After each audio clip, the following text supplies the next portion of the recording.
la que tocaba ahora, los objetivos y el contenido. Pero bueno, la clase, la número 12, es con relación al estudio bacteriológico de aquellas infecciones de las vías urinarias, en este caso, pues causadas por bacterias, ¿verdad? Así es la asignatura. El objetivo general es que ustedes puedan interpretar cuál es el proceso que se lleva a cabo en el diagnóstico bacteriológico de las infecciones de vías urinarias, conocidas como IBU, aunque en unos libros las van a encontrar como IU, como infecciones urinarias nada más. Por ejemplo, libros argentinos como el de Cecchini, creo que se llama, así aparece como IU. Dentro de los objetivos específicos, vamos a tratar de distinguir definiciones de la infección del tracto genitourinario, de las vías urinarias, la producción de la orina, factores protectores y predisponentes, algunas características epidemiológicas que sí son importantes para que usted lo tome en consideración a la hora de estar en el proceso de una orina, ¿verdad? Los tipos de IBU que existen, la muestra que se utiliza y cómo se obtiene esa muestra de orina, ¿verdad? Las condiciones que debe de obtenerlas, los medios que se deben de ocupar de rutina, ¿verdad? La identificación de los agentes más frecuentes, no vamos a hablar de todos, pero sí de los más importantes, y procesamiento de muestras de casos especiales, principalmente en lactantes o niños menores de 1 o 2 años que no avisan cuando van a orinar, y entonces hay que ver qué se puede hacer. O en pacientes que puedan estar encamados. Aquí está el contenido, zonas anatómicas, principales agentes, las muestras clínicas, el procesamiento, interpretación y el reporte definitivo. No sé, licenciado, si ya está en la grabación. Sí, Dick, ya está. Muy amable, gracias. Entonces, el reporte definitivo, que es importante. ¿Qué podemos decir de la introducción? Primero vamos a hablar de cómo está estructurado las vías urinarias o el tracto genitourinario, ¿verdad? En el cual de los partes más importantes son el par de riñones que tenemos, en el cual pues a veces una persona puede muy bien manejarse cuando solo le está funcionando uno o ya ha sido extirpado otro, o también puede ser acreedor, digamos, de un riñón cuando es algún tipo de donación de otra persona. Los uréteres, que estos en la mayoría de casos está causando problemas con los famosos cálculos renales, porque dependiendo del tamaño quedan obstruidos en este tipo de estructuras que son como pajillitas, ¿verdad? Que viaja la orina del riñón hacia la vejiga y luego hacia la uretra. Recuerden que los riñones pues, realmente son filtros de la sangre y juegan un papel importante. A veces esto de consumir bastante agua es importante, porque esto contribuye a un mejor fluido de las sustancias que puedan encontrarse ya en forma de ser desechadas y que puedan llegar a estos filtros como los riñones y luego salir por la uretra a través de primero llegar a la vejiga. Hay resistencia natural a muchas infecciones o problemas patológicos o fisiopatológicos que se puedan dar en una persona, donde aquí menciono algunos, habrán otros. La contracción muscular, la orina como tal, como está compuesta, la descamación de las células que se encuentran en el epitelio, o sea, las células escamativas, ¿verdad? Que en cierta forma se están desprendiendo y se están, digamos, reemplazando por otras, y microorganismos que puedan adherirse a estas células para causar algún tipo de patología conforme a sus estructuras que puedan tener, ya sean externas o sustancias como algunas toxinas, ¿verdad? partes de la estructura de un microorganismo puedan quedar adheridas allí y causar algún tipo de malestar. Sustancias que pueda tener la orina como tal, ¿verdad? Una mucosa intacta también es importante para que no puedan aprovecharse estos tipos de microorganismos, y la osmolaridad que debe de poseer la orina en lo que compete también incluir el pH como un componente importante para la destrucción de algunos microorganismos. Decirlo que como los riñones son el filtro de la sangre, y en la sangre es un fluido estéril, entonces, por ende, normalmente la orina debe ser estéril, ¿verdad? Cualquier microorganismo que se encuentre allí puede causar algún tipo de patología. Microorganismos que en algún momento pueden ser patógenos directos o estrictos, digámoslo así, o algunos que son microorganismos o patógenos oportunistas. Entonces, esta resistencia natural contribuye a que muchos de nosotros en algún momento permanezcamos saludables, ¿verdad? Estos son algunos componentes principales de la orina en sus porcentajes correspondientes, ¿verdad? Que si ustedes se fijan, el componente principal de ellos es el agua, ¿verdad? Que se encuentra en la orina con el más del 50%.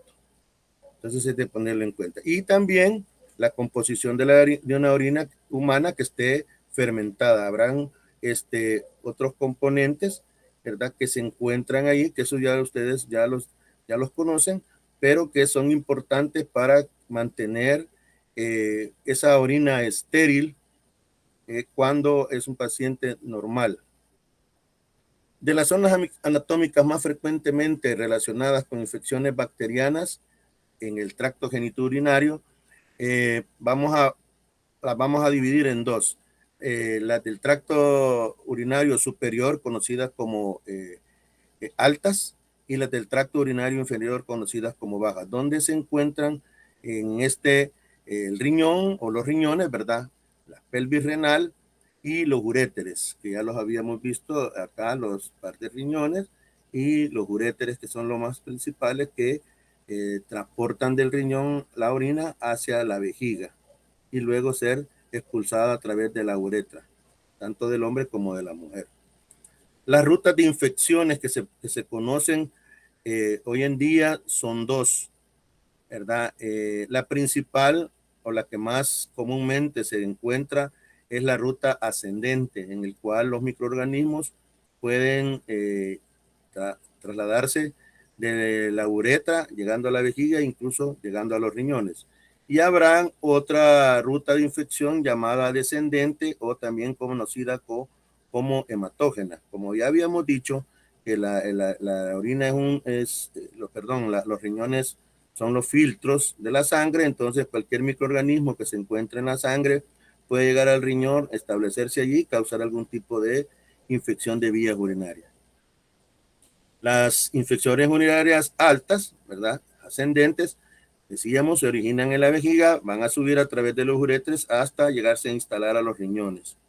Y la prevalencia de estas infecciones, principalmente las ascendentes, va a variar según el sexo, la edad y el estado de la persona. Bueno, cuando hablamos del sexo, son las mujeres, principalmente las niñas, las que más se ven involucradas en IBU. La edad puede ser de menores de 5 años o ya, digamos, en los dos extremos de la vida, los niños y los ancianos o las personas de la tercera edad. Y el estado inmunológico de la persona pues juega un papel importante para que se puedan dar las infecciones más recurrentes en este tipo de personas. Debemos de saber que en la uretra, tanto del hombre como de la mujer, principalmente en la mujer, hay flora bacteriana, flora humana bacteriana, flora normal, en el cual en algunos casos estos microorganismos nos protegen de otros patógenos, pero también pueden ser oportunistas dependiendo de aquellos factores que mencionábamos que pueden verse, digamos, anormales, ¿verdad? Que estos microorganismos pueden contaminar estos sitios anatómicos y causarnos las diferentes patologías. Ahí les puse, por si lo encuentran en los libros, ¿verdad? IBU, IU, así se conoce. Los tipos de infecciones urinarias, algunos libros las mencionan como asintomáticas, agudas, crónicas y complicadas, ¿verdad? Algunos libros las conocen también como complicadas y no complicadas. Asintomáticas que el organismo puede ser que haya algún número determinado de microorganismos tratando de causar o establecerse en un sitio anatómico del tracto urinario, pero que el mismo sistema inmunológico se encarga de repelerlo. Y de ahí el agudo y el crónico va a depender de la sintomatología que usted va a presentar. En las tipos de IBU, que se conocen las complicadas, puede haber desde una cistitis aguda o una pielonefritis en varones, en niños y en pacientes que estén cateterizados de forma crónica. También en mujeres con infecciones recurrentes, ¿verdad? Que estén maltratadas, o sea, maltratadas de las infecciones de vías urinarias, y algunos con anormalidades urológicas o enfermedades subyacentes. Cuando se le realiza un examen general, entonces es necesario que además del examen general de orina se le realice un urocultivo, que no es más que el cultivo de la orina. Y en las no complicadas también puede haber, en este caso, son en las mujeres, la cistitis aguda y la pielonefritis, ¿verdad? En jóvenes debe de realizarse, en mujeres jóvenes, ¿verdad? Se les debe realizar el examen general de orina con énfasis en la, digamos, en el indicativo del examen general de orina, lo que es la estereasa leucocitaria. Y en unos casos, bueno, en la mayoría de casos en nuestro medio, cuando el paciente visita ecos o unidades de salud, o a veces médicos particulares, el médico le da un tratamiento empírico con toda la información o el cuadro clínico o el historial clínico que presenta el paciente. Entonces, a veces solo se quedan con el examen general de orina y empiezan a darle tratamiento bacteriano, tratamiento con antibióticos para repeler estas infecciones bacterianas, pero de forma empírica. Lógico, se sobreentiende de que en algunos ecos no cuentan con área de bacteriología y entonces solo se quedan con el informe que les da el área de uroanálisis, ¿verdad? Entonces es importante que se realice el respectivo cultivo para saber si realmente qué tipo de infección tiene esta persona.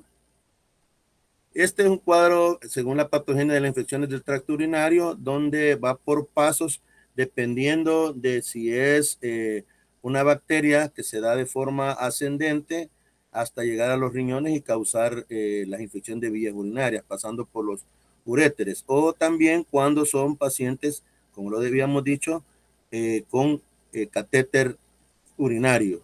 Entonces, estas son las diferentes etapas que se van dando, ¿verdad?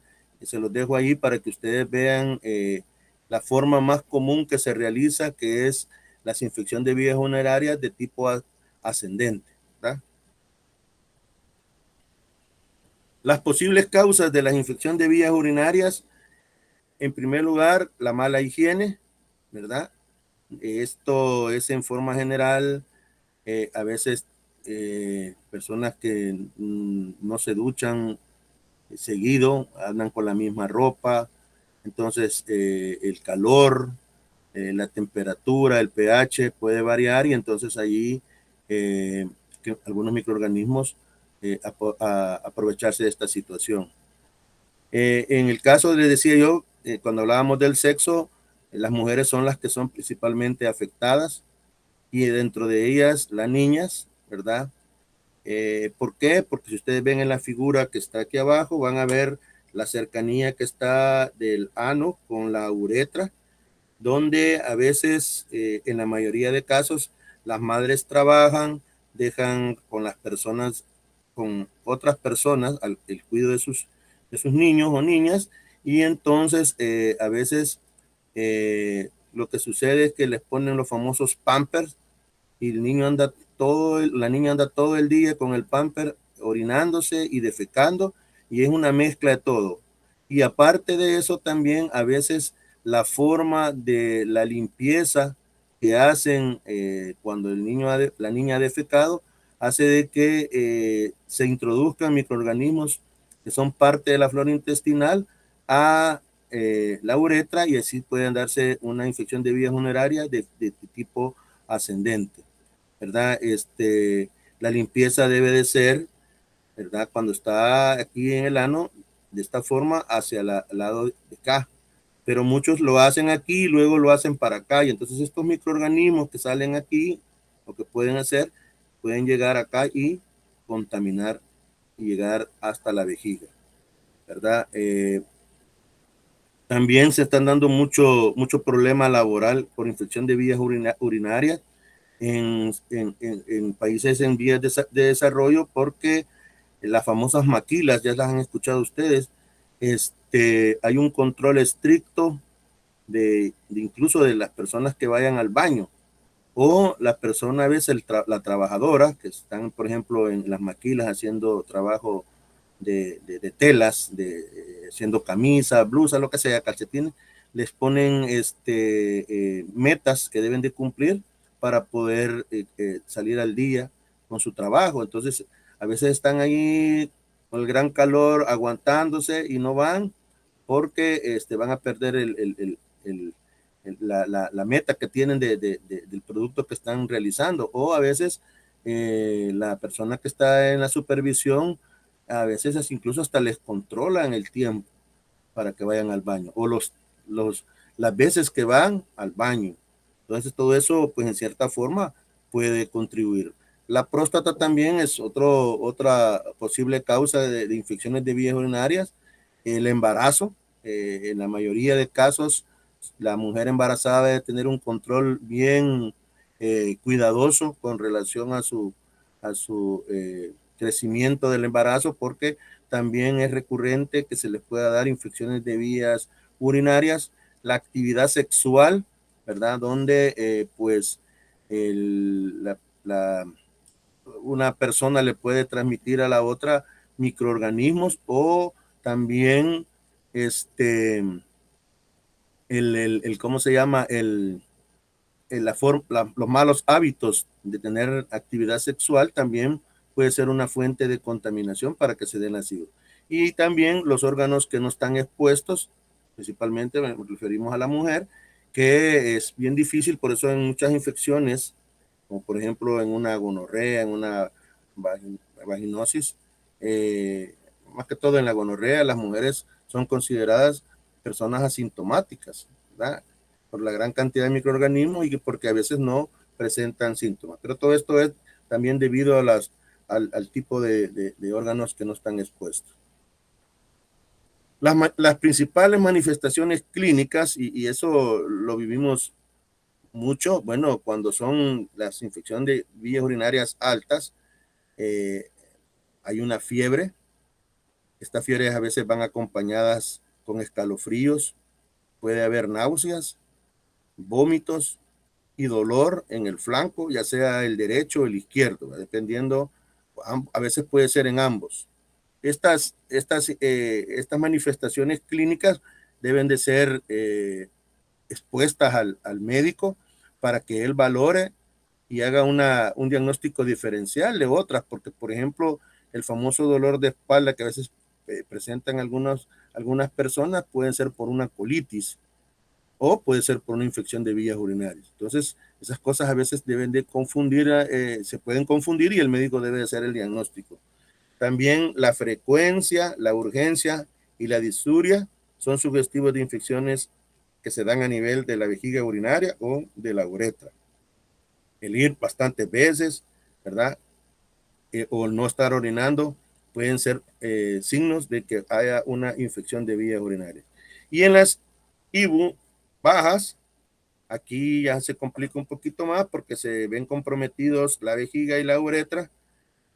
Los síntomas son parecidos a las que se dan en la infección de vías urinarias altas y incluso puede haber un síndrome uretral agudo, ¿verdad? Que el médico, como les digo, tiene que hacer una diferenciación con otras patologías. Hay manifestaciones como ir frecuentemente o seguido al baño, o puede ser que no esté yendo, la disuria. Y también puede haber malestar o dolor suprapúbico, o sea, a nivel de, digamos, abajo del ombligo.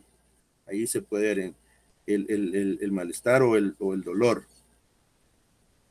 Como les decía, patologías como la vaginitis o la prostatitis pueden causar síntomas similares a una infección de vías urinarias bajas. Y en personas de la tercera edad, principalmente, o sea, en personas mayores, pero principalmente las de tercera edad, es difícil hacer el diagnóstico, pues en algunos casos puede no haber fiebre y no presentarse los famosos leucocitos durante la infección. O sea, haber una leucocitosis, o sea, que estén eh, eh, los leucocitos no estén presentes. Aquí podemos ver, ¿verdad? Un dolor suprapúbico, dolor en el flanco, en este caso es el flanco izquierdo, ¿verdad? La misión frecuente, algunos puedes ver digamos, una disuria y varios factores, pero los principales en general son esos dolores o ese ardor, a veces, de no orinar o la fiebre o el dolor. Incluso, como yo les digo, a veces dolores que se dan en los flancos derechos o izquierdos, el médico debe hacer la diferenciación con cálculos renales, por ejemplo, ¿verdad? Que puede presentarse y no es necesariamente porque sea una infección de vías urinarias causadas por bacterias, ¿verdad? Es importante tomar en consideración estas IBU porque incluso si no son tratadas adecuadamente o que no sean tratadas oportunamente, pueden llevar al paciente a que sea hospitalizado, perdón. Entonces, es importante tomar en cuenta esta sintomatología. Los tipos de infección, ya habíamos hablado en el caso del tracto urinario superior, cuando se da una pielonefritis, las bacterias que más se ven involucradas son los bacilos gram negativos, en este caso principalmente la Escherichia coli y algunas proteus, unas especies de proteus, Staphylococcus aureus y algunos estafilococos coagulasa negativa que hoy en día se han estudiado y es muy probable que estos estén relacionados con estafilococos saprofíticos. Y en el tracto urinario inferior, en el caso de la cistitis, ¿verdad? A nivel de la vejiga, también Escherichia coli, otros bacilos gram negativos, algunas especies de Enterococcus y también los estafilococos coagulasa negativas. Estos son como los más que se mencionan en este tipo de infecciones ya como una pielonefritis o una cistitis. Estos son los principales agentes etiológicos que los pueden encontrar en los libros y ya vamos a ver en lo que son datos epidemiológicos. Algunos ya tienen unos tiempitos, pero para que ustedes se vayan dando cuenta, me gusta dejarlo siempre porque esto da la pauta a decir, bueno, este es un problema que se puede resolver siempre y cuando sean tratados oportuna y adecuadamente. En la comunidad, o sea, los pacientes o las personas ambulatorias que consultan por toda esta sintomatología que nosotros les explicábamos, a la cabeza es Escherichia coli, ¿verdad? Es la bacteria por excelencia, la estándar gold estándar de este tipo de infecciones, Escherichia coli, porque tiene estructura como algunos pilis que pueden adherirse a la mucosa, de la mucosa urinaria, tienen toxinas, bueno, y se adapta a todos los ambientes que puedan permitirle que ella se pueda desarrollar. Otras enterobacterias que se han encontrado causando infección de vías urinarias en la comunidad son los proteus, especies de proteus, de enterobacter, de citrobacter y de klebsiella. Otros bacilos gram negativos, pero que no son de la familia Enterobacteriaceae, tenemos a Pseudomonas, a la cabeza Pseudomonas aeruginosa, ¿verdad? Tenemos a Staphylococcus aureus y la que yo les menciono que casi no en los libros, digamos, un poquito viejitos, o por lo menos cuando nosotros éramos estudiantes, no se oía hablar mucho de Staphylococcus saprophyticus. Se le atribuía que si era la coagulasa negativa, entonces decían que era un Staphylococcus epidermidis. Pero hoy en día, con nuevas pruebas, se ha determinado que hay un microorganismo saprófito, o sea, del ambiente, que puede causar infección de vías urinarias principalmente en mujeres jóvenes que son sexualmente activas. También Staphylococcus epidermidis, Enterococcus y unas especies de Streptococcus a la cabeza Streptococcus beta hemolítico del grupo A. Pacientes con cálculos renales o que se ven involucrados, tenemos a la cabeza Proteus especies, especies de Proteus y de Klebsiella especies, pero se los dejo ahí en el colorcito porque es el que más predomina, los Proteus. En infecciones nosocomiales, vean de nuevo Escherichia coli, Citrobacter especies, los libros mencionan a Citrobacter freudi como el principal, especies de Serratia, también en la cabeza Serratia marcensis, Pseudomonas aeruginosa, y pacientes con sonda vesical se han encontrado hasta Staphylococcus epidermidis, Enterococcus y otros microorganismos diferentes a bacterias, ¿verdad?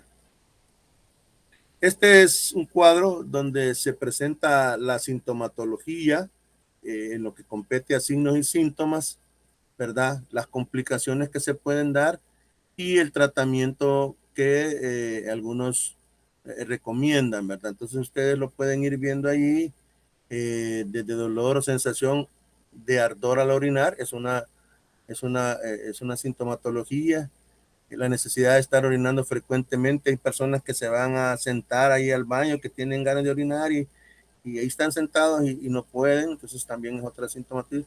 Después de orinar, o hay otros que están ahí y acaban de orinar, ya se van a levantar de ahí del baño y de repente sienten otra vez sensación, se vuelven a estar ahí sentados.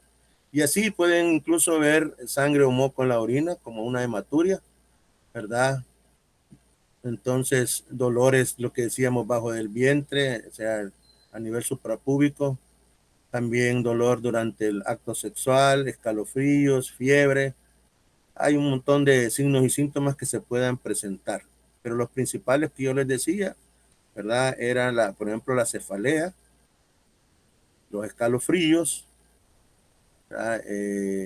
la disuria y otros. Y las complicaciones, pues puede llegarse a dar una cistitis aguda, una pielonefritis, un retardo en lo que es del crecimiento intrauterino, hipertensión en la mujer cuando está embarazada, puede haber un tipo de anemia, ¿verdad? Etcétera.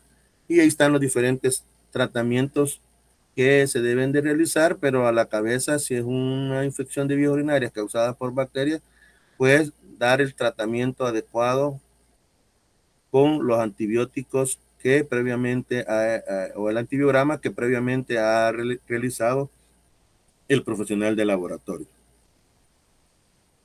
Esto, hablando epidemiológicamente, es de distribución universal, ¿verdad? Se dan más que todo en países de los dos extremos, los cálidos y de los países fríos.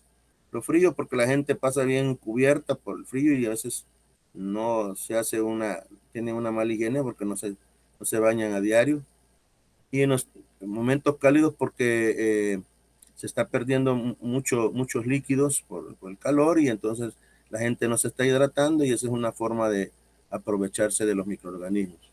Ya habíamos hablado que las mujeres son más afectadas que los hombres, también ya habíamos hablado del problema laboral, hay ausencia laboral porque la persona no puede ir a trabajar por toda la sintomatología que presenta y entonces consulta y como es un tratamiento con antibiótico, pues entonces debe tener una incapacidad del paciente de este tipo para que puedas después seguir laborando normalmente. Ya habíamos dicho que los países en desarrollo son los más afectados y lo que yo les decía, no todos los laboratorios realizan urocultivos. Primero, por la que en nuestro país, porque no hay, digamos, el espacio.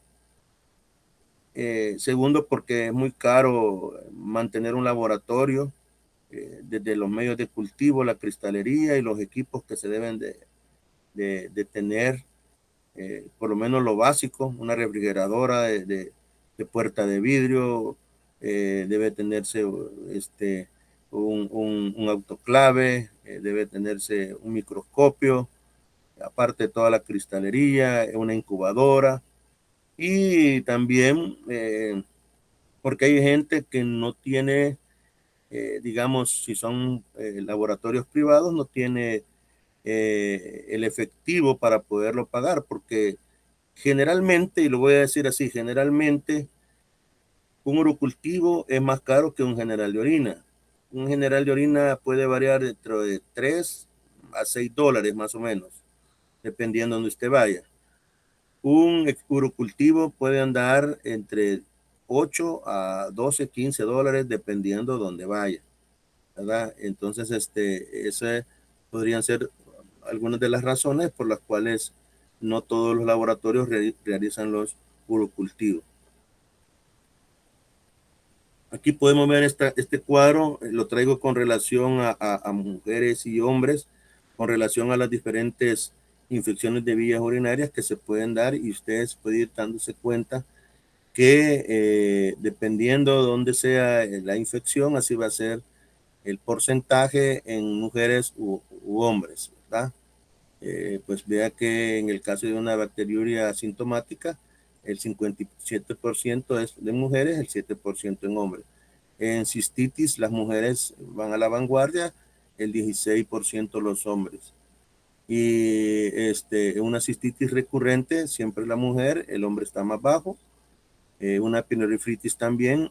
Ahora, en una prostatitis, pues lógico que la mujer 0 y el hombre el 70% y así sucesivamente cada uno de ellos. Esto es por, eh, digamos, sexo, mujeres y hombres, varones o mujeres. Esto es en infecciones hospitalarias. Veas que esto es en forma general. La que va a la cabeza son las infecciones urinarias, con el 40%, luego las infecciones de heridas quirúrgicas, las respiratorias y así sucesivamente con relación a las infecciones que se dan dentro del hospital. Esto es un porcentaje de un estudio que se hizo, solo para que lo traigo para que vean que acá la cabeza va la Escherichia coli. Y mencionábamos a Klebsiella pneumoniae, Enterococcus fecalis, Klebsiella oceanae, Pseudomonas aeruginosa, Enterobacter aglomerans, Citrobacter freudi, Proteus mirabilis, etc. Algunos de estos bien baja el porcentaje, pero vean que Escherichia coli se roba el show con el 71.4%. Este es otro estudio, vean a la cabeza Escherichia coli, y aquí algunos, este es un hongo, ¿verdad? Pero siguen bacterias, otro hongo, otro hongo, otro hongo. Y vean que aquí lo que me llama la atención, o que nos debería llamar la atención, que en este tipo de infecciones, Escherichia coli es la que va a la cabeza. Otro estudio que se hizo en un hospital pediátrico, donde salieron urocultivos positivos, 448. De los que se hicieron, miren, eran por Escherichia coli, 55, o sea, el total eran 579. De esos 579, 448 fueron urocultivos positivos, donde se aisló Escherichia coli con el 77.4%. Este es un pastel donde vean Escherichia coli, ¿verdad? En este caso es el que lleva el 28% en relación a Staphylococcus aureus, Pseudomonas aeruginosa y Klebsiella pneumoniae. Y otras infecciones por otros microorganismos, ¿verdad? O aislamientos de otros microorganismos. Esta aquí, vean que estos son en pacientes VIH-Sida.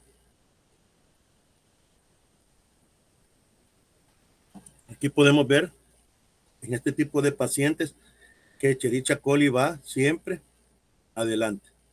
Luego Klebsiella, Enterobacter, Proteus y Serratia.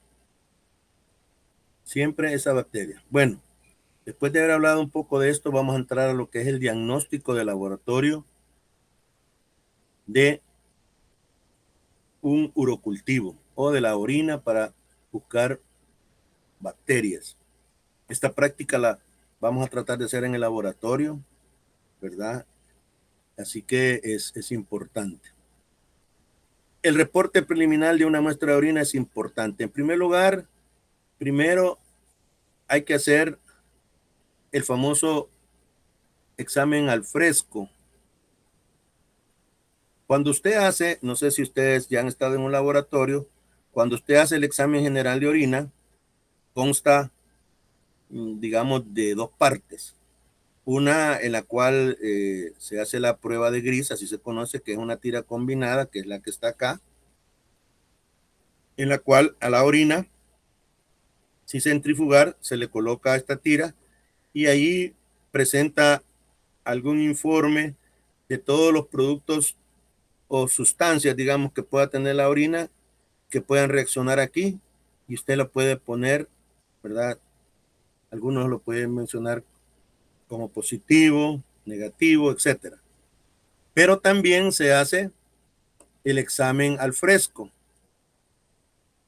Usted lleva la orina para un examen general de orina. En el laboratorio usted lo primero que va a hacer es colocarle introducir la tira esta, en la tira combinada de la prueba de gris, y los que deben de llamar la atención cuando se sospecha de una infección de vías urinarias son principalmente dos. Los nitritos, que si están positivos quiere decir que han reducido los nitratos a nitritos, y esto lo hace principalmente las bacterias de la familia Enterobacteriaceae. Y como ya sabemos que a la cola va Escherichia coli, podría ser que ella sea, no estamos diciendo que esa es, podría ser. Y también otro parámetro que hay que tomar en cuenta es la estereasa leucocitaria, ¿verdad? ¿Cómo está? Para ver si hay leucocitos en lo que respecta en la tira de gris y da positiva.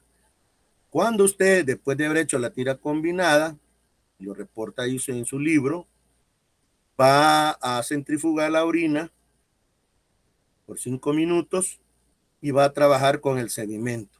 Va a descartar el sobrenadante y va a trabajar con el sedimento, en el cual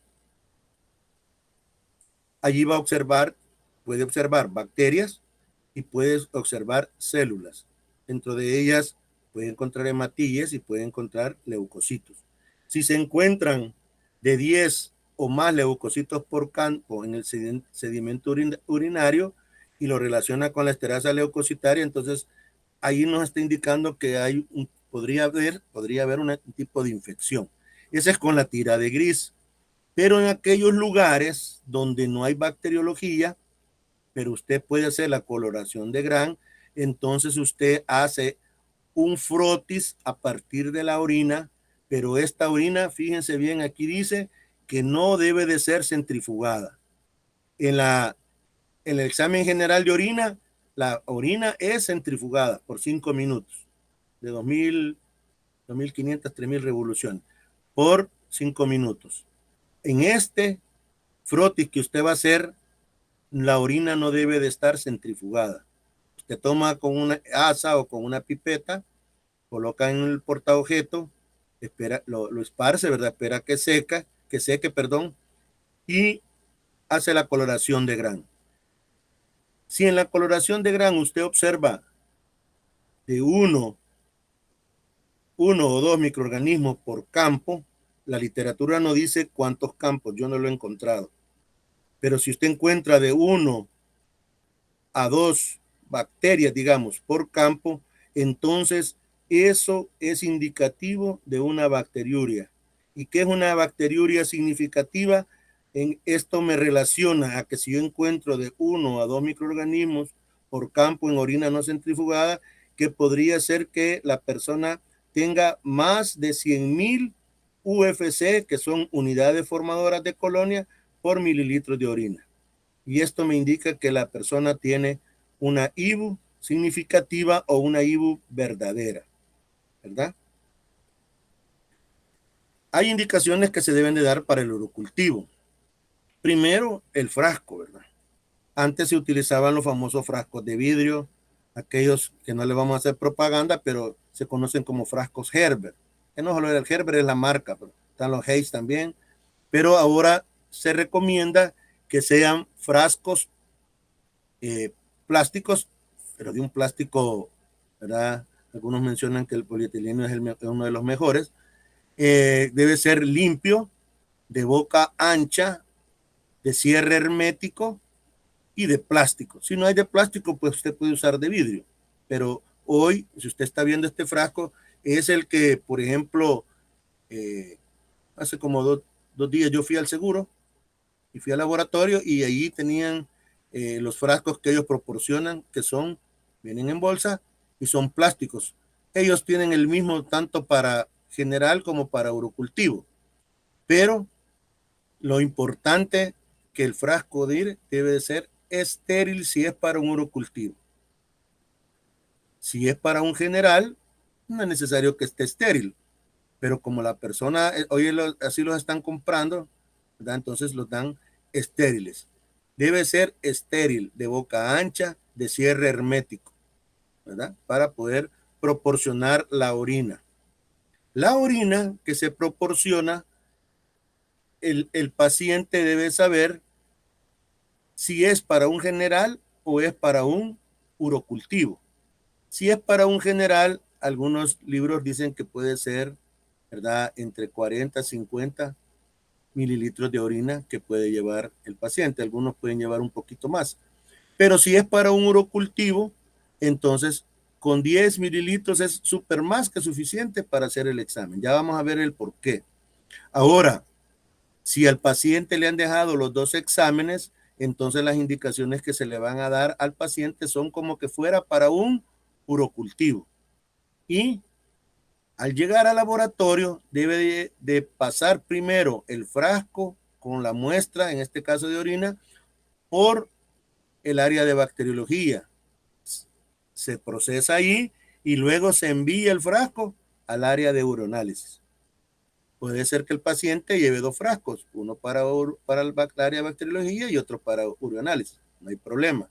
Pero si van a hacerle los dos exámenes, primero tiene que pasar por el área de bacteriología. Porque si va a uroanálisis, se contamina la muestra y luego si pasa al área de bacteriología, pues ya no tenemos los resultados que esperamos. Otra de las indicaciones previas que debe de dársele al paciente es que él no debe de estar ingiriendo antibióticos de ninguna índole para no tener resultados falsos negativos y saber el paciente o la persona qué son los antibióticos o a qué se le llama antibióticos, porque usted le puede preguntar, mire, ¿y usted está tomando antibióticos? Sí, ¿qué está tomando? Acetaminofén, dice la gente. Sabemos nosotros que ese no es un antibiótico. Entonces, si está ingiriendo antibióticos cuando va a llevar la muestra, entonces se les dice que por lo menos, algunos libros dicen entre 5 y 8 días, ¿verdad? Pueden ser 8 días de suspender el antibiótico del que esté tomando. Tal vez está tomando antibiótico para un uñero, digamos, que le ha dado ahí, se le ha infectado, y debe de suspenderlo. Otra cosa, hay que decirle al paciente que la orina que debe de proporcionar debe de ser la primera que va a emitir por la mañana. Eso es lo indicado. Y que si no lo puede transportar en el momento, pues entonces se les dice cuáles son las indicaciones que vamos a ver más adelante. Y también aquí para un urocultivo debe de explicársele al paciente una limpieza adecuada de los genitales, que ya lo vamos a ver más adelante. Entonces estas son indicaciones previas: el tipo de frasco, el no ingerir antibióticos, en el que debe de ser de preferencia la primera orina de la mañana, y la buena limpieza de los genitales o la limpieza adecuada. Esta información hay que tomarla en cuenta. Esto es cuando la muestra ya ha llegado o va a llegar al laboratorio. Debe ser procesada dentro de las 2 horas después de haberse sido emitida la muestra. Si el paciente vive lejos o proporcionó la muestra a las 4 de la mañana y va a salir a las 8 de la mañana, entonces lo puede poner en la puerta de la refrigeradora, ¿verdad? Bien rotulada o bien tapada, para que alguien que se despierte pues no vaya a creer que le dejaron fresquito de piña y se lo va a querer tomar. Entonces debe guardarla. Y si el trayecto de donde él tomó la muestra, de su habitación o su residencia o su casa, está más de 2 horas, entonces se le dice de que puede llevar la orina en una hielerita o rodeada con hielo, de mantener siempre una temperatura en el cual no sea la temperatura idónea para que los microorganismos se puedan multiplicar, ¿verdad? Lo que queremos aquí es tener una cantidad de microorganismos que se semeje a la que pueda tener en la orina antes de ser evacuada. Entonces, puede llevarla en eso. Al llegar al laboratorio, ¿verdad? Si usted no la puede procesar de inmediato, pues entonces la puede dejar en refrigeración hasta por 24 horas como máximo, a una temperatura de 4 grados centígrados. Algunas personas, si la van a transportar, por ejemplo, de una unidad de salud a un hospital, entonces algunos libros recomiendan que puede agregársele ácido bórico para poder ser transportada como un preservante, ¿verdad? De los microorganismos que se encuentran en la orina. Y que lo que yo les decía, el cultivo debe hacerse primero antes de otras pruebas, como por ejemplo el examen general de orina. Estas son las indicaciones, estas las tienen en su manual. Estas indicaciones son para cómo se obtiene una muestra de orina para pacientes ambulatorios. El que llega a un hospital le dice, mire, mañana trae la muestra de orina. A esta muestra de orina, sabemos que es orina la muestra para hacer el urocultivo. A la forma de tomar esta muestra se le conoce como muestra limpia de medio chorro en mujeres y muestra limpia de medio chorro en hombres, en pacientes ambulatorios. Bueno, ahí está que en forma explicada cómo debe de hacerse la limpieza de los genitales para luego proporcionar la muestra, ¿verdad? De todo esto, lo que yo les decía, si es para un cultivo con 10 mililitros aproximadamente, es más que suficiente para procesar la muestra. Como les digo, más adelante les voy a explicar el por qué con esta cantidad es más que suficiente. De esto, lo más importante, tanto en la muestra limpia de medio chorro de mujeres y de hombres, y que por qué se le llama de medio chorro, es, aquí se le va explicando lo mismo, ¿verdad? Es porque la primera orina debe de ser desechada y debe de tomarse a partir de la orina de en medio. O sea, ¿para qué va a desechar la orina? Después que la persona se ha hecho la limpieza de los genitales, pues la orina, incluso, como lo veíamos al principio, es una forma de eliminar microorganismos. Entonces, si han quedado algunos microorganismos que no fueron eliminados con la limpieza de los genitales, entonces con la primera orina podrían eliminarse. Entonces, por eso se deben de eliminar o desechar la primera orina, ¿verdad? Y tomar a partir de la orina de en medio, ¿verdad? La que sigue. O sea, usted orina, ¿verdad?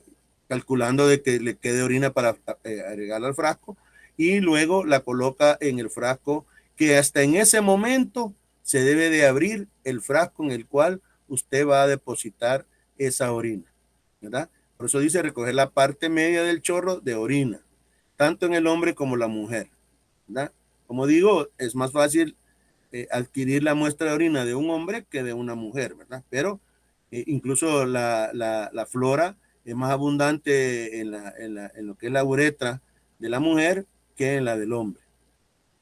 Bueno, en niños pueden hacerse de dos formas. Lo que yo les decía, aquellos niños que no avisan que quieren orinar, entonces se puede hacer en las bolsas recolectoras o colectoras o bolsas estériles, que esas ya las venden en la farmacia. Usted va a de la farmacia, mire, tiene bolsas para tomar una muestra de orina, sí. Y esa usted le hace una abertura, trae un adhesivo, se la pone al niño y ahí lo deja, ¿verdad?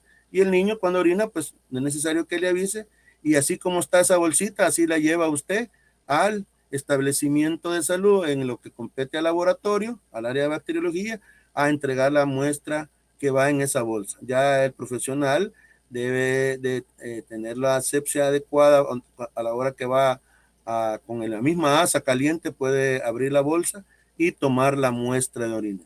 Y también en pacientes encamados y en niños, ¿verdad?, que no pueden orinar, entonces se puede hacer la punción suprapúbica. Ojo, este tipo de examen, ¿verdad?, de técnica sería para extraer la orina, lo hace el médico, ¿verdad? Lo hace el médico. Por ejemplo, también en los pacientes hospitalizados, la punción o aspiración suprapúbica, que no es más que se va a hacer una asepsia y se va a puncionar ya con los conocimientos que ellos tienen, ¿verdad? Limpiando la piel e introduciendo una aguja número 18 y tratando de aspirar aproximadamente los 10 mililitros de orina. Entonces decíamos que esta punción o aspiración suprapúbica es una punción directa a la vejiga, que solamente son para los lactantes o los niños pequeños o los adultos que están encamados, y son aquellas personas que no pueden orinar, no pueden expulsar por sus propios medios la orina. Entonces se puede hacer. Pero ojo, decíamos, lo hace el médico. Decíamos una desinfección de la piel, más o menos a nivel donde se encuentra la vejiga. Deben de darle líquidos al paciente, ¿verdad?, para que la vejiga esté llena, y luego se hace una incisión en la piel y con este número de aguja 18 se aspira la orina. Y en algunos casos, que ya está también quedando un poco en desuso, son la instrumentación o cateterización, ¿verdad?, cuando se sospecha de una posible infección. Es una aguja, bueno, no sería una aguja, sería una sonda. Se introduce una aguja, nada más lo que es la jeringa, para poderle extraer líquido a orina al paciente. Pero veíamos los problemas que se suscitan. Podrían ser que a la hora de introducir este catéter, podría introducirle microorganismos, a otros tipos de microorganismos al paciente, y se complica más la cuestión. O se pueden estar contaminando, ¿verdad?, por el manejo de este tipo de materiales. Bueno, el procesamiento de la muestra, ya llegó la cantidad de orina en el frasco estéril, aproximadamente 10 mililitros, y hay dos métodos para realizar lo que es el urocultivo. Está el método, de asa calibrada, que es el que más se está utilizando ahora, y está el método de dilución. Ambos tienen ventajas y desventajas. Por ejemplo, este es más directo. Este ha quedado nada más como una prueba comparativa. En el método de dilución, que también vamos a tratar de hacerlo en el laboratorio, el problema es que lleva mayor cantidad de material para realizar la prueba. Por ejemplo, se necesitan 2 pipetas serológicas de 1 mililitro. Se necesita un tubo o que contenga 9.9 mililitros de solución salina estéril, ¿verdad? Y ahí ya se complica. ¿Por qué? Porque usted va a tomar 0.1 mililitro de la orina, ¿verdad? No centrifugada, desde luego, esa no se centrifuga, y lo va a colocar en el 9.9 mililitros de la solución salina. Ahí se me hace un volumen de 10 mililitros, ¿sí? Y después, con la otra pipeta serológica estéril, va a tomar 0.1 mililitro de la dilución y lo va a colocar en un medio de cultivo, ¿verdad? En este caso tiene que ser un agar sangre, y después con la misma pipeta coloca otro 0.1 mililitro de la dilución en otro medio de cultivo que puede ser un agar McConkey o un agar eosina azul de metileno, conocido con su sigla en inglés EMB. ¿Cómo así? Entonces, ¿cuánto estoy colocando en realidad de orina? En realidad, usted lo puede hacer, ya cuando termine la clase, lo puede hacer con su manual ahí, ¿verdad? Y su calculadora. Estamos colocando 0.001 mililitros de la orina pura.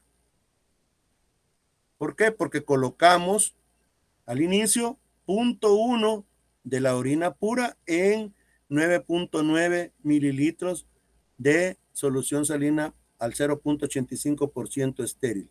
Se me hace un volumen de 10. De ese volumen de 10 yo agarré 0.1 mililitros de la dilución. ¿Cuánto iba en ese 0.1 mililitro de la dilución de orina pura?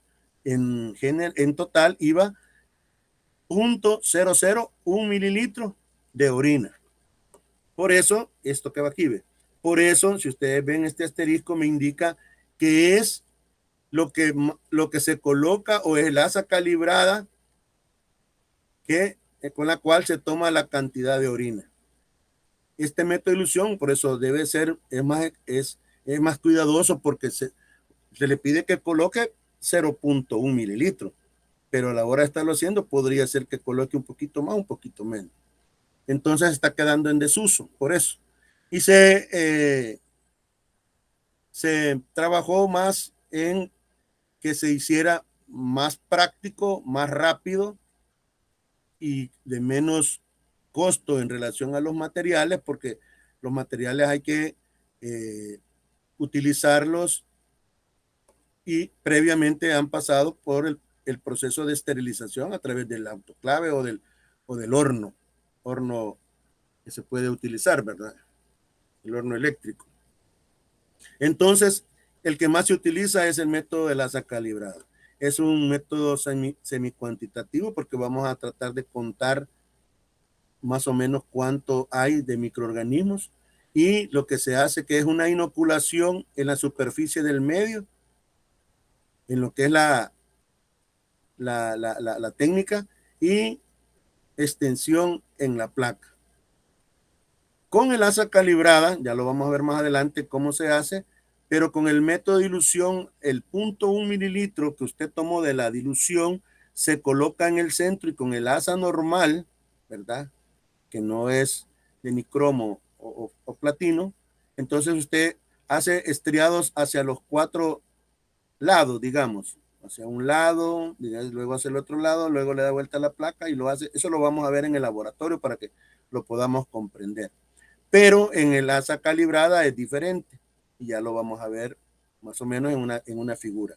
Esta figura que está aquí es una asa de nicromo platino, no ferrosa, no debe de creer, pero esta solamente es para colocar el inóculo.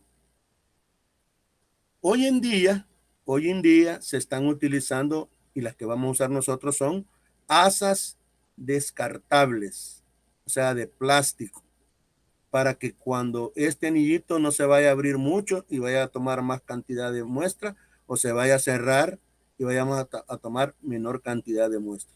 Por eso que hoy se utilizan malas de plástico. Y estas son calibradas, ya vienen de fábrica calibradas. Y vienen ya específicamente algunas para tomar 0.01 mililitro de orina o 0.001 mililitro de orina, ¿verdad? De orina pura, digámoslo así. Así vienen. Las que nosotros más utilizamos son las de 0.001 mililitro de orina. Por ende, el asa o lo redondito es más pequeño que la de 0.01 mililitros.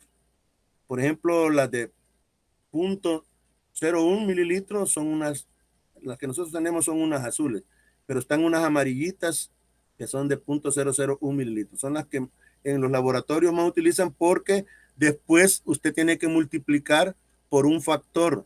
En este caso, si es, ocupa de este diámetro, por 100, y si ocupa de este diámetro, lo tiene que multiplicar por 1000. La inoculación debe hacerse en 3 medios básicos. Algunos lo hacen en 2. Originalmente era en agar 5% sangre de carnero, porque ahí crecen microorganismos, tanto cocos como bacilos, ¿verdad? Entonces nos puede servir. Cocos como estafilococos, como estreptococos. Bacilos, pues allí Escherichia coli, Proteus, Pseudomonas, Klebsiella, etc. Y un agar McConkey o un agar eosina azul de metileno. Se ocupaban originalmente estos dos, pero por ejemplo, ahí han habido, yo vi en un tiempo en el laboratorio del Seguro Social que en las placas eran biplacas. En un lado traía agar sangre y en el otro traía agar McConkey, ¿verdad? Hoy en día, el laboratorio del Seguro Social está dejando un poquito atrás el agar McConkey y se está quedando con el agar eosina azul de metileno. En la biplaca está siempre el agar 5% sangre de carnero y dejan el agar eosina azul de metileno. ¿Por qué? Bueno, porque si ustedes se dieron cuenta cuando hablamos de la epidemiología o de las personas que padecen IBU en la comunidad o en el hospital, en la mayoría de casos es Escherichia coli la que está a la cabeza en porcentaje de estar ocasionando IBU. Entonces, la Escherichia coli en este medio tiene una peculiaridad de presentar un brillo metálico, así lo dicen los libros, un brillo metálico que solo lo hace esa bacteria, y cuando estemos en el laboratorio vamos a ver los componentes del eosina azul de metileno y el por qué se ve de ese color. Aunque habrán bacterias que no presentan ese brillo metálico, que son bacilos gram negativos, que muy bien pueden crecer en este medio. Entonces, por eso el Seguro Social ha tomado, yo lo digo a bien, sustituir el McConkey por el EMB, por el porcentaje de Escherichia coli que se encuentra ocasionando IBU, y porque este brillo metálico lo orienta más al profesional de laboratorio a sospechar que sea este tipo de infecciones. Bueno, esto es lo que yo les explicaba con el método de dilución y el método de asa calibrada, las ventajas y desventajas de cada uno de ellos. Ya les decía yo que en los materiales del método de dilución se necesitan 2 pipetas serológicas que deben de estar estériles, la solución salina y los medios adecuados. Ya lo habíamos visto. Aquí podemos ver cómo se hace la introducción. Aquí se me movieron las flechitas, pero bueno, aquí me está indicando que yo coloco el asa, la pongo aquí en la superficie del medio y corro hacia un lado y luego la corro hacia el otro. Y como son plásticas, puedo hacerla con la misma asa, o si es de nicromo o de platino, entonces con la asa normal tengo que hacer este tipo de estriados. Aquí ya está, miren. Aquí se va haciendo este tipo de estriado, lo vamos a hacer en el laboratorio para que ustedes vean. Lo que queremos es que queden separaditas las estrías, porque ahí si hay una infección o hay bacterias, vamos a ver colonias que se transforman en unidades formadoras de colonias. Vean, se introduce el asa el asa calibrada en la orina de forma vertical. El frasco tiene que estar en forma recta, digamos, y el asa debe entrar de forma vertical para tomar la cantidad adecuada de orina. Si la pongo de una forma horizontal o muevo el frasco, entonces puede ser que orina se quede acá, por ejemplo, en el mango, y cuando ya voy a estriar, corra acá y entonces ya es más la cantidad de orina que pueda tener. Primero se debe inocular el agar sangre y luego el agar McConkey o el agar eosina de metileno. ¿Por qué? Porque algunos componentes del McConkey o del EMB, ya sean inhibidores o sustratos, podrían interferir en el agar sangre o de las bacterias que puedan crecer ahí. Hay que, ¿verdad? Diseminar el inóculo en toda la placa, así como lo ven acá, y hay que incubar, aquí dice con asa corriente, decíamos si era de platino, si es de las asas plásticas o las descartables, con el mismo. Hay que incubar a 36 más o menos 1 grado centígrado por 24 hasta 48 horas, porque se ha detectado que una bacteria como Staphylococcus saprophyticus, hasta las 48 horas podemos ver el crecimiento bacteriano, de 24 a 48. El agar McConkey o el agar eosina de metileno, perdón, debe ser incubado en aerobiosis, y la placa de agar sangre en una atmósfera capnófila, que también al final entra en una atmósfera de aerobiosis, porque la atmósfera capnófila nada más es un estimulante de crecimiento para algunas bacterias. El CO2 que se forma allí, que está entre 5 al 10%, y el restante son otros gases que se forman, entonces hace de que debe ir en esa campana en el cual se le coloca una vela para que se pueda formar el CO2. Aquí podemos ver cómo se están observando, aquí están las asas, miren las que les digo que son de 0.01, son más grandes, el diámetro de lo redondito, ¿verdad? Y luego vamos a ver los resultados. Aspectos que debemos de tomar en cuenta cuando hacemos un cultivo. Esto, cuando hablábamos de las biplacas, son estas. Miren, esta placa trae un separador en el cual aquí lleva un medio y aquí lleva otro medio de cultivo, para ahorrarse espacio en la incubadora, para ahorrarse medio de cultivo, para muchas cosas. Entonces, los aspectos a tomar en cuenta en el cultivo es: primero, debemos de contar, primero vamos a ver si el crecimiento que hay en ambos medios es parecido en lo que compete a cantidad. Después vamos a ver si hay cultivo puro, ¿verdad? En cada uno de ellos, porque podría ser que se haya contaminado o que no se haya hecho bien la asepsia a la persona, y entonces eso ya lo debemos de tomar en cuenta. Luego vamos a hacer el conteo de las unidades formadoras de colonias o de las colonias, ¿verdad? Y el conteo debe, como les decía, debe ser parecido en ambos medios, tanto en el agar sangre, el McConkey o el EMB, ¿verdad? Entonces, aquí empiezo a contar, miren, 1, 2, 3, 4, 5, 6, empiezo a contar. Aquí hay algunas partes que ya son incontables, miren, porque aquí ya no, aquí en este digamos, grumo de bacterias no se pueden contar las colonias, pero en estas que están separaditas, sí. Algunos libros dicen que si la placa, digamos, fuera normal, o en este caso, usted puede hacer una línea imaginaria por medio, contar una parte y multiplicarlo por 2. Si es una placa completa de un solo medio, puede contar, o sea, hacer 4 espacios, ¿verdad? Cuenta un cuadrante y luego lo multiplica, y ahí le va a dar el total. Y eso lo va a multiplicar por el factor, ¿verdad? De lo que habíamos dicho, si es por 100 o es por 1000, dependiendo del asa calibrada que hemos usado. La correlación que debe de existir, decíamos, debe ser parecida entre ambos medios de cultivo. Recuerden que si es un bacilo gram negativo, va a crecer en ambos medios, tanto en agar sangre como en agar McConkey o EMB. Y eso me da el parámetro para que cuando yo haga el frotis, confirmo que lo que ha crecido ahí es un bacilo gram negativo. Si solo crece en agar sangre, entonces muy probablemente sea un coco gram positivo. Lo confirmo haciendo un frote y lo coloreo, hago un frote y lo coloreo por gram y lo veo al microscopio. Ojo, el hecho de que solo me crezca en uno y en el otro no, puedo decir, no, este es un coco, voy a trabajar con ellos. Podría ser que aquí colocó inóculo y podría ser que aquí no colocó inóculo, ¿verdad? Podría ser. Entonces, si al ver usted que hay más de 2 tipos de colonias diferentes, entonces hay que repetir el cultivo.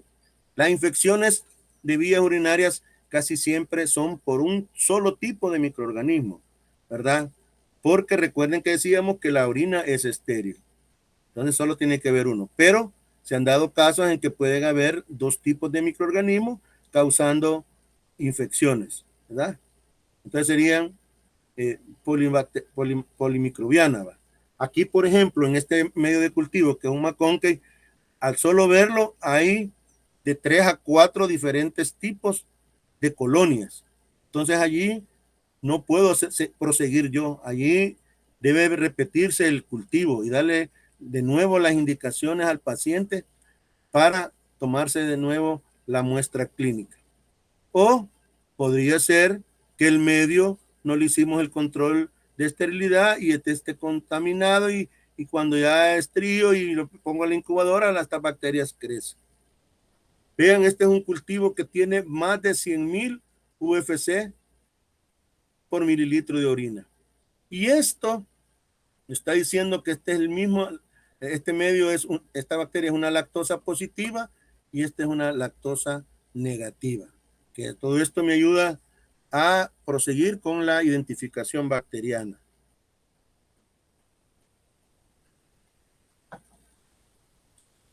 Pruebas para identificar a los cocos gram positivos en un urocultivo, ¿verdad? Bueno, si yo al ver que ha crecido en las 2 placas, bueno, he cumplido con todos los parámetros que me ha dicho. Por ejemplo, que es parecido el crecimiento en agar sangre con el McConkey, o si solo hay crecimiento en agar sangre, en este caso sería que yo sospecho que sea un coco gram positivo, le hago el frotis, me aparecen que son cocos gram positivos, y entonces lo primero que haré será hacer la prueba de la catalasa para separar géneros entre los cocos gram positivos. Si es catalasa positiva, me voy por el lado de los estafilococos. Si es catalasa negativa, me voy por el lado de los estreptococos. Recuerden que los estreptococos, pues en cierta forma, algunos casos pueden dar secuelas y pueden encontrarse en sangre y pueden dar infección de vía urinaria y podemos encontrarlos ahí. No son específicos los del grupo A, los estreptococos pyogenes, de causar solo problemas a nivel de la faringe, sino que también pueden encontrarse causando otro tipo de infecciones, ¿verdad? Incluso una septicemia o una IVU. Si es catalasa negativa, me voy a las hemólisis. Tengo que ver que sea una beta-hemólisis, que son los que más causan infección de vía urinaria. Bueno, casi siempre son ellos. Tanto los del grupo A, pueden ser los enterococcus, podrían encontrarse. Si es coagulasa positiva, entonces era un estafilococcus aureus. Tengo que hacerle la prueba de la coagulasa y era un aureus. Pero si es un coco coagulasa negativa, entonces le haré la prueba de la novobiacina. Se llama prueba, esa la tienen en su manual también en el apéndice, ahí está cómo se realiza. La prueba de la resistencia a la novobiacina. Ahí lo vamos a hacer en el laboratorio, si se puede hacer. Y si no saben que es una prueba que se hace, se mide el halo y ahí me va a determinar si es resistente según la medición o es sensible. Y entonces si es resistente según la medición a lo que dice la literatura, entonces será un Staphylococcus saprophyticus, y si es sensible a esa prueba, entonces será un Staphylococcus coagulasa negativa. Entonces decíamos, si es hemólisis beta, en el caso de los estreptococos, hago la prueba del taxo A. Aquí podemos ver cocos en racimos y aquí cocos en cadenas. Aquí está la prueba de la catalasa positiva, la de la catalasa negativa. Y aquí podemos ver hemólisis, podemos ver colonias de color dorado como los estafilococos y las blanquecinas que antes se decía que eran epidermidis, pero hoy se ha comprobado que los estafilococos áureos pueden dar colonias doradas o colonias blanquecinas. Ya no se queda uno en ese parámetro. Que si es dorada, por eso es áureo, y por eso es amarillita la colonia y es un áureo. No, ya no se puede decir. Y en el caso de la coagulasa también se puede hacer la prueba de la coagulasa. Si da positiva es un aureus, si da negativa pues será llamado un Staphylococcus coagulasa negativa. También se debe de realizar la prueba del manitol, el crecimiento de manitol, la utilización del manitol que lo hace el Staphylococcus aureus, donde se ve colonias amarillas debido a la formación del ácido que se da en la utilización del manitol, ¿verdad? Y esta es una prueba del taxo A, donde vemos las colonias beta hemolíticas, de que se ve un halo alrededor del disco, donde me indica que es una prueba taxo A positiva, donde no es necesario en este caso medir el halo, sino que con solo ver un halo alrededor del disco, solo en lo que refiere al taxo A, porque si fuera un taxo P tendríamos que medir, pero en el taxo A, con solo ver un halo, ya sea pequeñito o más grande, me indica que la prueba es positiva. Y en esto también ahora, hoy en día, yo les decía en la clase de cocos gram positivos que se debe realizar la prueba del PIR, ¿verdad? Si da positiva, entonces se confirma que es un estreptococo beta hemolítico del grupo A. Si no, pues será otro estreptococo. Esto es con relación ya a identificar bacilos gram negativos. Si son bacilos gram negativos y son lactosa negativa, entonces hay que realizarle la prueba de la oxidasa. Recuérdense que a las bacterias que son que son lactosa negativa, a ellos se les va a hacer la prueba de la oxidasa. Si es una lactosa positiva, no es necesario. Entonces, si es una lactosa negativa, entonces le hacemos la prueba de la oxidasa, determinamos si es una bacteria perteneciente a la familia Enterobacteriaceae, porque ellos dan la oxidasa negativa, a excepción de Plesiomonas, o si es una oxidasa positiva, pues nos vamos por el lado que podría ser una Pseudomonas causante de una IBU. Luego vemos si en el medio se ha formado algún tipo de pigmento en el agar sangre. A veces esta bacteria da hemólisis, también da un pigmento. Las colonias en el agar sangre se ven de color oscuras, tienen un olor característico a masa, o algunos libros dicen a uvas. Dan un pigmento en las placas, principalmente en los TSA, se logra ver bien un pigmento de color verde debido a la pioverdina que esta produce, y entonces debemos de saber qué especie de pseudomonas.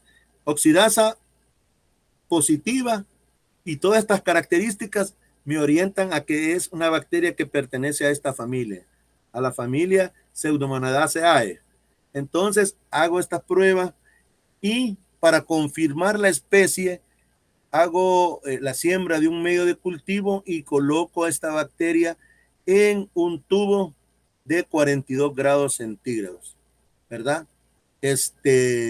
Si crece a esa temperatura, era Pseudomonas aeruginosa. Si no crece, podrá ser otra especie de Pseudomonas aeruginosa. Luego se siembra el TSI y luego el INVIT, que el INVIT es la misma set de medios diferenciales, ¿verdad? Que se conoce como indol, movilidad, Voges Procauer, indol y citrato. Eso es lo que significa, ¿verdad?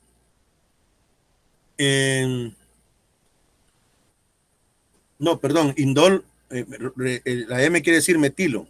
Indol, metilo, la B, Voges Procauer, y citrato. Indol, metilo, Voges y citrato. La movilidad no entra en eso, en el INVIT, ¿verdad? Pero en el set de medios diferenciales está los 7 tubitos que hemos mencionado anteriormente: TSI, indol, movilidad, citrato, Voges Procauer y rojo de metilo. Pero esas siglas significan indol, metilo, Voges Procauer y citrato. ¿verdad? Eso significa el TSI que está ahí y la movilidad que no aparece, pero siempre se debe de agregar, ¿verdad? Porque recuerden que la movilidad no es una prueba bioquímica, sino una prueba fisiológica, solo para ver si la bacteria es móvil o no.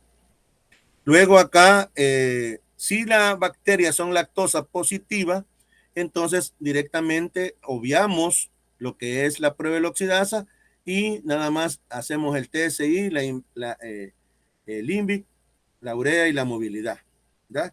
Ahí podemos ver colonias lactosa positiva. Bueno, primero el bacilo gram negativo, luego las colonias lactosa positiva y aquí podemos ver lo que yo les decía en el EMB. Estos dos son de EMB. Este brillo metálico solamente lo presenta la Escherichia coli, ¿verdad? Entonces quedamos que se habla directamente, se obvia la oxidasa, se siembra el TSI, o si ustedes tienen el medio de, ¿cómo se llama? Que está a la par del TSI, ya me voy a acordar. Y luego siembran el indol, el metilo, el Boesch-Procawer y el citrato, la urea y la movilidad. Este es un cuadro ya de resultados de urocultivos en los que si no se hacen bien, en un estudio que se hizo, se habían reportado el 71% de pruebas negativas y luego yo estaba leyendo un artículo, rectifican porque se van dando cuenta que la mayoría de urocultivos eran de pacientes con catéter, eran por Staphylococcus epidermidis y se dieron cuenta que era el mal uso de este componente, de este instrumento que estaba dando estos resultados. Bueno, después viene la prueba de susceptibilidad a los antimicrobianos, que siempre se le debe realizar, ya sea colocando los discos, que esto lo vamos a hacer en el laboratorio, luego midiendo con una regla milimetrada pasando por el centro del disco o utilizando los famosos, estos se les llaman pie de rey. Los que tienen carro han de haber ido a una venta de repuestos y cuando usted lleva una pieza lo miden con esto para hacer, son medidas exactas, milimétricas. Hay unos que son manuales, hay unos que son digitales. En el departamento hay un compañero que ya tiene de este tipo digital, ¿verdad? En el cual se puede medir el halo de inhibición. Esta es la interpretación de los resultados. Habíamos dicho que además de ser una detección cuantitativa o semi-cuantitativa en los libros, también es una información cualitativa, porque además de decir si son infecciones verdaderas o significativas, también nos dice el nombre de la bacteria que está causando.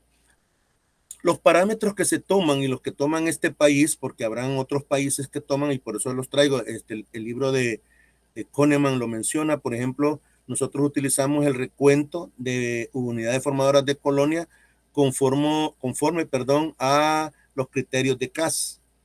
Pero también hay infecciones urinarias que se hacen con recuentos bajos, que también se les conoce como los criterios de Stam, así se les conoce. Los que nosotros usamos son los de CAS, en el cual determina que si hay 100,000 o más unidades formadoras de colonia por mililitro, ¿verdad? ¿Qué quiere decir? Que si usted contó, por ejemplo, a la hora de hacer el conteo de las colonias en las placas, usted contó 125 en el agar sangre y póngale que contó 120 en el agar McConkey o en el EMB, usted no puede colocar la cantidad que usted contó. Esas 125 o 120 usted lo va a multiplicar por el factor de dilución, que puede haber sido por 100 o entre 1000. Si era por 1000, entonces le está diciendo que hay 125,000 o 120,000, ¿verdad? Unidades formadoras de colonia.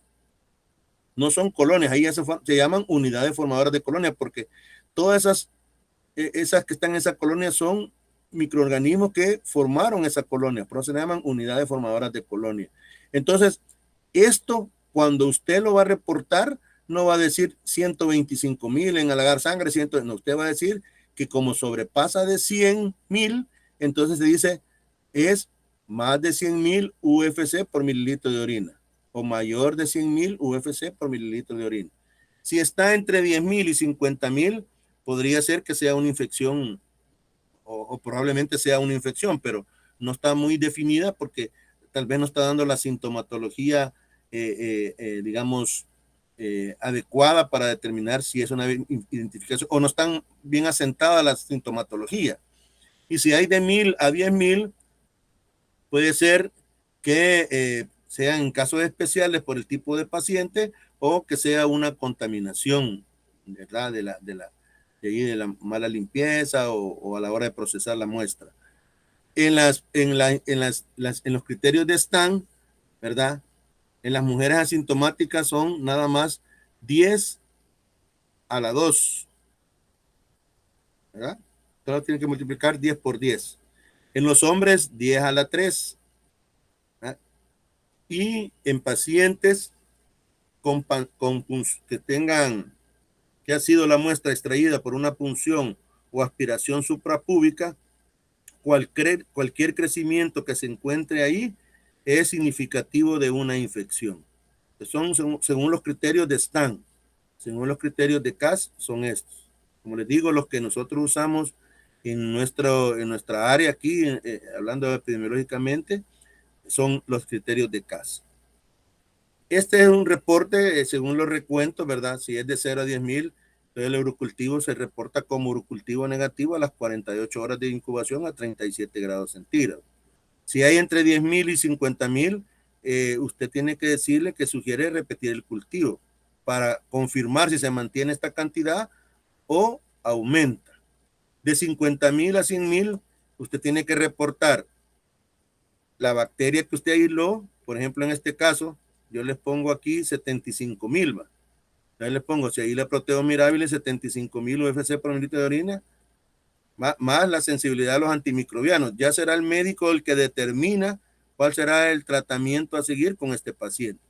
Si hay 100,000 o más, entonces también reporta de forma cualitativa el nombre de la bacteria, que es Escherichia coli, más de 100,000 UFC por mililitro de orina.